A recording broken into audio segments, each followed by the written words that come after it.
5 kilowatt से ज़्यादा capacity पे जब भी हम नेट मीटरिंग करवाने की बात करते हैं तो हम चाहते हैं कि हम ऐसे इन्वर्टर का इंतखाब करें जो बिजली होने की सूरत में सोलर से पैदा होने वाली इजाफी बिजली को वापडा को वापस भेज सकें और जब बिजली ना हो यानी लोड शेडिंग की सूरत में हम उस इन्वर्टर के साथ कनेक्टेड बैटरी से बैकअप भी हासिल कर सकें। हमें नेट मीटरिंग के लिए ऐसा इन्वर्टर चाहिए जो सिंगल फेज हो। अगर हमारा लोड 5 किलोवाट से ज्यादा है, 6 किलोवाट, 8 किलोवाट, 8.5 किलोवाट, यानी हमारे 3 एयर कंडीशन 1.5 टन के हमने चलाने हों तो हमें सिंगल फेज में इन्वर्टर चाहिए। ऐसा इन्वर्टर जिसके साथ बैटरी लगाना चाहें तब भी कनेक्ट हो जाए और अगर हम उसको बगैर बैटरी के चलाना चाहें तब भी वो इन्वर्टर अच्छे तरीके से परफॉर्म करे।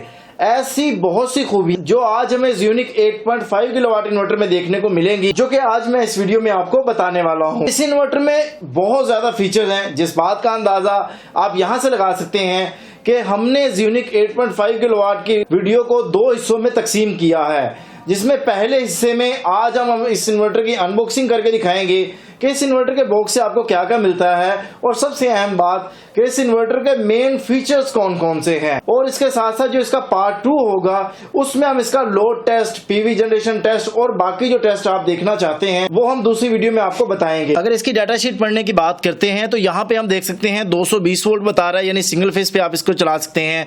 मैक्सिमम सोलर वोल्टेज हम 450 देख सकते हैं और इसी तरीके से 120 से 450 वोल्ट आप देख सकते हैं। 80 एम्पेयर के 2 चार्ज कंट्रोलर इसके अंदर हमें देखने को मिलते हैं। फुल लोड एमपीपीटी रेंज जो है वो 320 से 430 वोल्टेज है। दोस्तों, जैसे ही हम इन्वर्टर का ये फ्रंट कवर को ओपन करते हैं इस पोर्शन में बैटरी का देखने को मिलता है। इस साइड पे आप बैटरी कनेक्ट कर सकते हैं। अगर आप बैटरी लगाना चाहते हैं तब आप लगा सकते हैं। अगर आप इस इन्वर्टर को बगैर बैटरी के चलाना चाहते हैं तो आप बगैर बैटरी के भी चला सकते हैं। यहाँ पे हमें कूलिंग के लिए 2 अदद फैन देखने को मिलते हैं और इसके साथ साथ ये जो पोर्शन है ये इलेक्ट्रिकल पावर इनपुट के लिए और आउटपुट के लिए यहाँ पे हम कनेक्शन करते हैं। अगर मैं कनेक्शन की बात करूं तो यहाँ पे आप देख सकते हैं ये वाली साइड इनपुट साइड हमें देखने को मिलती है और इसी तरीके से ये वाली साइड हमें आउटपुट वाली साइड देखने को मिलती है, जो कि हमें यहाँ पे एसी इन और एसी आउट देखने को लिखा हुआ मिल सकता है, जो कि एक अच्छी बात है ताकि कोई भी शख्स अगर इंस्टॉल कर रहा है तो उसको कनेक्शन करने में आसानी हो। तो यहाँ पे वाज़ेह तौर पे लिखा हुआ है कि इनपुट आप यहाँ पे वापडा देंगे, वापडा का फेस पॉइंट देंगे, यहाँ पे वापडा की न्यूट्रल पॉइंट देंगे और इसके साथ यहाँ पे आप इस पे अर्थिंग करेंगे।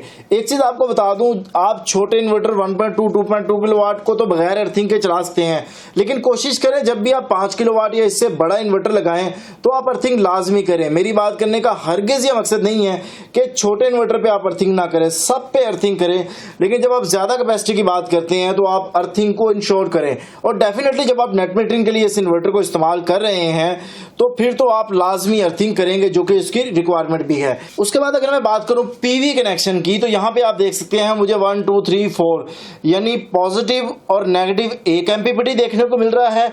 इसी तरीके से पॉजिटिव और नेगेटिव दूसरा एमपीपीटी हमें यहाँ पे देखने को मिल रहा है, यानी इसमें 2 एमपीपीटी हमें देखने को मिल रहे हैं जिसपे 5-5 हज़ार वाट आप सोलर पैनल लगा सकते हैं। इजाफी सोलर पैनल लगाने का क्या मकसद है? इजाफी सोलर पैनल लगाने का मकसद ये होता है कि अगर आपका लोड चल रहा है और आपकी बैटरी भी जो है वो चार्ज हो रही हो इजाफी पैनल से, या अगर आप इसको नेट मीटरिंग के तौर पे यूज कर रहे हैं तो आपका लोड भी चलता रहे और उसके साथ साथ आप कुछ ना कुछ फीडबैक भी करते रहे, इसलिए सोलर पैनल हम इजाफी लगाते हैं। अक्सर लोग ये सवाल करते हैं कि जितनी कैपेसिटी का इन्वर्टर है उससे ज्यादा सोलर पैनल लगाने का क्या मकसद होता है।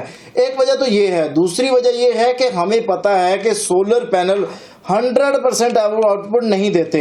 नॉर्मली जब हम देखते हैं तो हमें 70% या 75% आउटपुट देखने को मिलती है, तो इसीलिए हम मैक्सिमम वाट के सोलर पैनल लगाते हैं ताकि जो टारगेट हम हासिल करना चाहते हैं सोलर जनरेशन का वो हम मैक्सिमम पैनल लगा के अचीव कर सकें।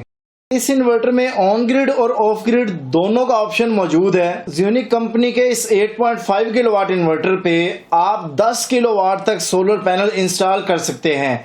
यहाँ पे एक बात मैं आपको बताता जाऊं कि इस इन्वर्टर में ये खसूसियत मौजूद है, 100% फीडबैक कर सकता है, यानी 8.5 किलोवाट का ये इन्वर्टर 8.5 किलोवाट ग्रिड फीडिंग कर सकता है।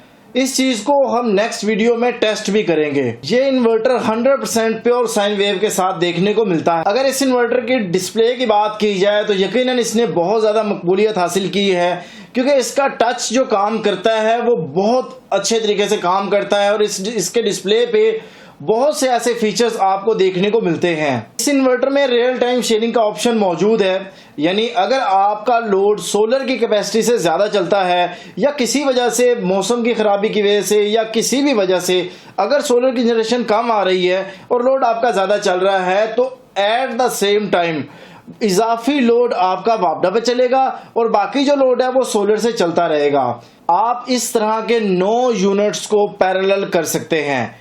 और यहाँ पे एक चीज मैं आपको और क्लियर करता जाऊं कि अगर आप 3 इन्वर्टर को पैरेलल करते हैं तो आप चाहें तो सिंगल फेज सप्लाई भी हासिल कर सकते हैं और अगर आप चाहें तो 3 फेज सप्लाई भी आप इस 3 इन्वर्टर को पैरेलल करके हासिल कर सकते हैं। इस इन्वर्टर का आउटपुट पावर फैक्टर 1 है। अगर नंबर ऑफ एमपीपीटी की बात की जाए तो इस इन्वर्टर में 2 एमपीपीटी मौजूद है।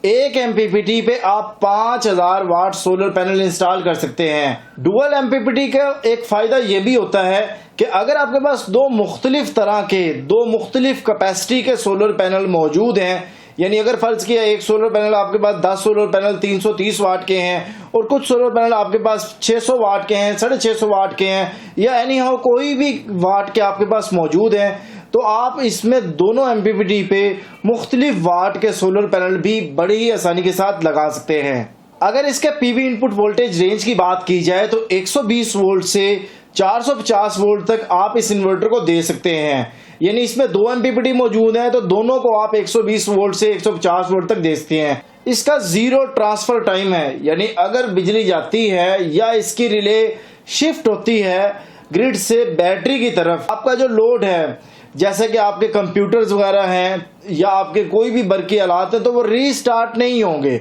अक्सर औकात जब भी हम ऑफिस में इन्वर्टर लगाते हैं तो जिसका ट्रांसफर टाइम बहुत ज़्यादा होता है, उसमें क्या होता है कि जब बिजली जाती है इन्वर्टर ग्रिड से जब बैटरी पे शिफ्ट होता है या सोलर से बैटरी पे शिफ्ट होता है तो ज़्यादा ट्रांसफर टाइम होने की वजह से कंप्यूटर रीस्टार्ट होते हैं, जबकि इसमें ऐसा ऑप्शन नहीं है। इस इन्वर्टर को आप बैटरी के साथ चलाना चाहें तब भी बहुत अच्छा काम करता है। 48 वोल्ट के साथ ये सिस्टम आता है, आपको इसके साथ 4 बैटरियां लगानी पड़ती हैं।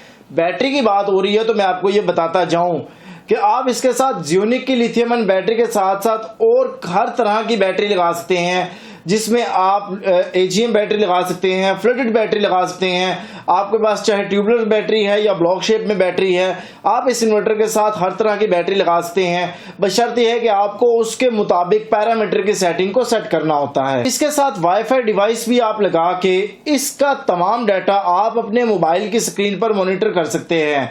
अब वाईफाई डिवाइस आपको इस बॉक्स के साथ नहीं मिलती, वो आपको अलग से परचेज करनी पड़ती है। अब ये बात एक तरह से ठीक भी है कि अगर एक शख्स को जरूरत नहीं है वाईफाई की तो वो उसके पैसे इन्वर्टर खरीदते हुए वो क्यों अदा करे। अगर उसको उसकी जरूरत है तो वो अलग से परचेज कर ले, अगर उसको उसकी जरूरत नहीं है तो वो उसको पैसे इन्वर्टर खरीदते हुए क्यों अदा करे। सो मैं ये समझता हूँ कि ये एक अच्छा ऑप्शन है जो यूनिक कंपनी की तरफ से देखने को हमें मिला है। इस इन्वर्टर में बैटरी इक्वलाइजेशन का ऑप्शन हमें देखने को मिलता है और अगर इसके बोर्ड की बात की जाए तो उस पर हमें कंफॉर्मल कोटिंग देखने को मिलती है।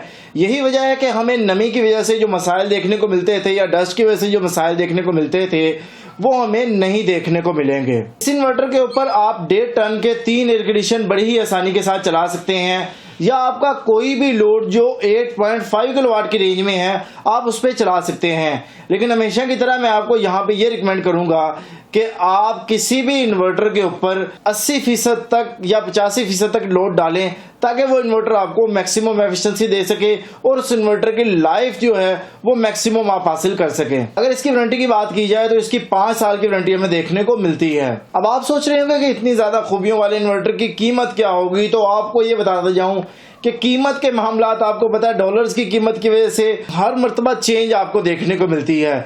यही वजह है कि मैं आप लोगों को ये रिकमेंड करूंगा कि आपको स्क्रीन के ऊपर जो नंबर दिया गया है आप उस पर राब्ता करके इस इन्वर्टर की लेटेस्ट कीमत जो है वो आप मालूम कर सकते हैं। आपको ये बताता जाऊं इस इन्वर्टर की मकबूलियत का अंदाजा आप यहां से लगा सकते हैं कि ये इन्वर्टर जो भी डीलर मंगवाता है फौरी तौर पे ये सेल हो जाते हैं, यानी हॉट सेल आइटम जिसे हम आमतौर पे कहते हैं कि ये मार्केट से अक्सर शार्ट देखने को मिलता है, मार्केट से नहीं मिल रहा होता। तो उसकी वजह यही है कि ये हॉट सेल आइटम है, यानी अगर आपको ये खरीदना है और आपके करीब कोई भी डीलर के पास ये मौजूद है और आपकी रिक्वायरमेंट के मुताबिक ये इन्वर्टर आ रहा है, तो आप फौरी तौर पे इस इन्वर्टर को परचेज कर सकते हैं ताकि आपको इन्वर्टर के लिए ज्यादा इंतजार ना करना पड़े। तो बहुत शुक्रिया आप सब दोस्तों का। अल्लाह ताला आप सब लोगों को खुश रखे, ढेर सारी कामयाबियां तरक्की अता फरमाए।